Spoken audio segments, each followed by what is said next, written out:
ይህ አዋዜ የዓለም ዋሴ ዜና ነው።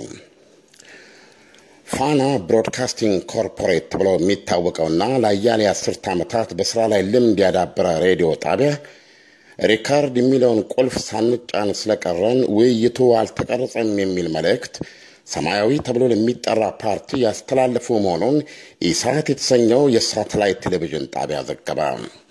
እንደ ኢሳት ዘገባ ከሆነ ኮርፖሬቱ ሞጋች ብሎ ለሚጠራውና በአገሪቱ ውስጥ ያለውን ዲሞክራሲያዊ የሀሳብ ማንሸራሸር ነጻነት ለማሳየት ወይም ለማጎልበት በጀመረው ፕሮግራሙ ላይ እንዲቀርብ ከሰማያዊ ፓርቲ መሪ ከኢንጂነር ይልቃል ጋር ሐሙስና አርብ ለሁለት ቀናት በተከታታይ ያደረገውን ውይይት ነበረ ሪካርድ የሚለውን ቁልፍ ባለመጫኔ ሳይቀረጽ ቀረ ሲል ማስተባበያ እየሰጠበት ሲል ኢሳት ዘግቧል።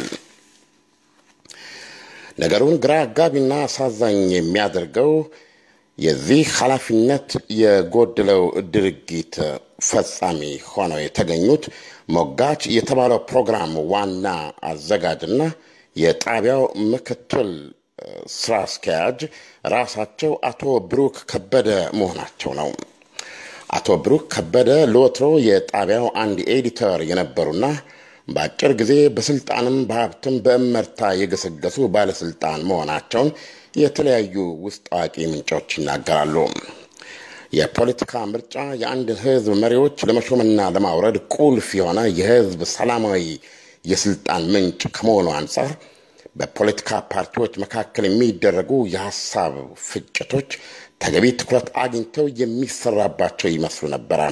በተለይም እንደ ፋና ብሮድካስቲንግ ባለ በዚህ ባህል ውስጥ አለሁ ብሎ በይፋ ለሚናገር ጣቢያ አሁን ድራማውን ይበልጥ አጓጉ ያደረገው ሐሙስና አርብ ከኢንጂነር ይልቃል ጋር ያደረገው ዲሞክራሲያዊ ክርክር ቁልፉን ባለመጫን አመለጠኝ ያለው ጣቢያ እኛ ዘንድ በከፊል ስለቀረጽነው ከኛ ውሰድ ለሚለው በጎ ትብብር ቀና እሽታ አለማሳየቱ ነው ሲል ሰማያዊ ፓርቲ መውቀሱን ኢሳት ዘግቧል።